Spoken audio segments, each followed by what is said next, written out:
उद्भिदर विभिन्न अंग और कार्य।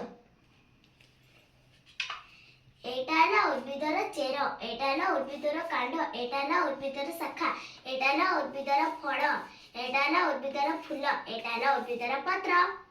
त चेरर काम कोन? उद्भिद मूलरे चेर थाए। चेर उद्भिद को माटी सहित दृढ़ भाव धरी रखे।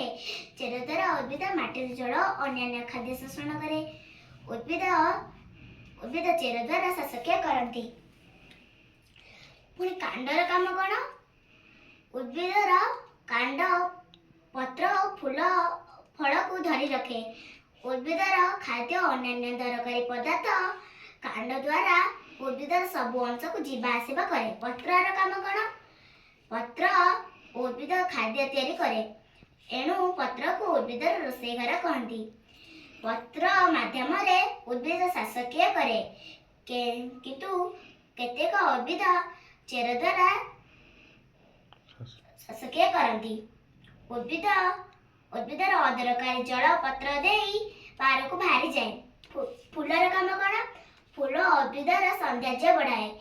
उद्भिदर फूलरू फल हुए। फलर कार्य कोन? फल भितर मंजी थाए। मंजीर नुआ गछ होई उद्भिदर वंश वृद्धि हुए।